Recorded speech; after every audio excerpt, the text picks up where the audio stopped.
Hi guys, hope you're all doing well. Happy Monday. Hope you all had a very great weekend. We had a very great time of services this past weekend in both our Saturday morning gathering and our Sunday morning gathering. Very powerful time. Please go back and listen to the replays. God has been doing some very great things for us.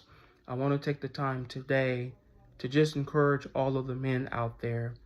I'll probably come back and add on to this. Um, So I just want to take some time to share my heart with all the men out there. Um, I know oftentimes, especially in our time of climate we're in, our culture, our society, a man is defined as someone that works, someone that provides, someone who is macho, who doesn't cry, who doesn't show emotions.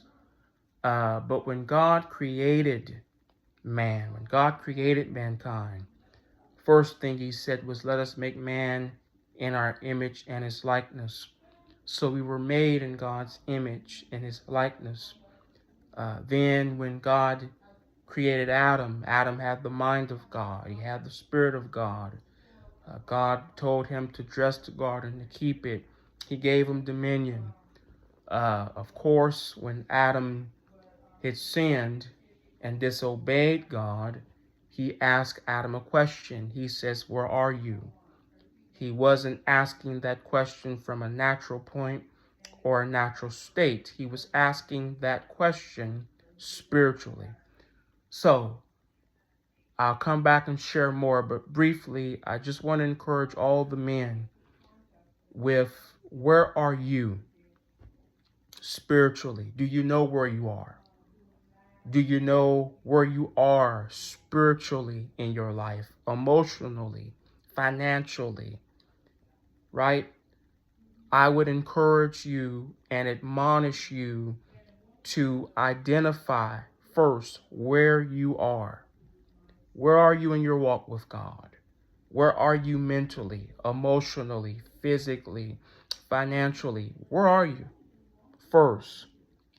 After that, then the second thing that you have to do, which is something Adam didn't do, the second thing as men that we have to do is we have to acknowledge where we failed or where we got it wrong at, right? Adam didn't do that. Adam blamed Eve. He didn't acknowledge his shortcomings or the mistakes he made.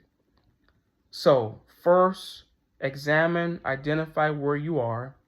Secondly, acknowledge your wrongdoings or your shortcomings. And then number three, and this is the biggest one, Adam didn't do that, is repent and ask God to help you and give you the strength that you need to fulfill what he's calling you to do.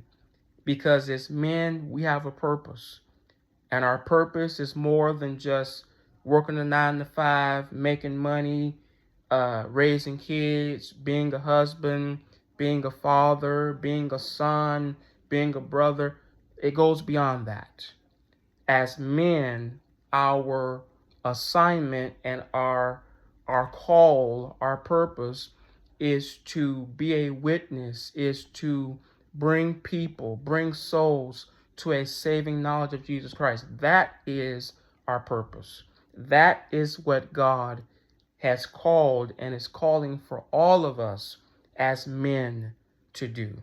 No matter our age, no matter our ethnicity, no matter our background, he's calling all of us as men not just to be the head of our homes, right? Not just to lead, right?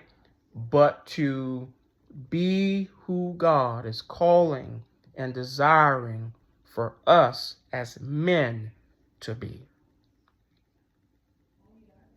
When we do that, then we'll see our families come into alignment. We'll see our children come into alignment. We will see our wives come into alignment, once we do our part, once we examine where we are, once we acknowledge that, yes, God, I messed up here. Yes, God, I didn't do this right. Yes, I should have done this better. And then when we repent and ask God to help us, to forgive us, and to help us to become obedient to what He's calling and leading for us to do, then we'll see those things come into fruition. And the final thing I'll leave with you is this: don't be so hard on yourself. And don't try to be the perfect man. Don't try to be the perfect husband, the perfect father, the perfect son, the perfect brother, the perfect pastor, the perfect prophet, because we're not perfect. We're imperfect. God used imperfect people in the Old Testament and the New Testament. So the Bible tells us to mark the perfect man, and that perfect man is Christ.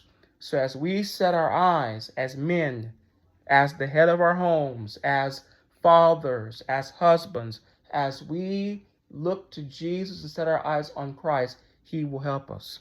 But I want to encourage all of us, all the men out here today, don't be so hard on yourself. Let those things go. Lay down those burdens. Forgive yourself for the mistakes you made. Forgive others for what they've done to you. Forgive yourself for what you've done to others and even what you've done to yourself. Because for so long, we've believed the lie of the enemy. We've believed the lie that we're not good enough, that we just have to, that our lives are just going to be this way. And that's not true. Because when Jesus came, He didn't just come to save us from sin. He came so that we might overcome sin. He's no longer on the cross. He's no longer there. He got up. He resurrected. He resurrected so that you and I may have a better life. That's why He says in John, the thief come to kill, steal, and destroy. He says, but I come that you might have life and that you may have it more abundantly. So God has a greater life for us as men. So I want to encourage all of us today. Examine where you are. Acknowledge your mistakes or what needs to be improved. And then the final thing is repent. Much love to you all. Have a very great day. I pray that this helps and encourages you in your walk and your journey with God. Much love. God bless.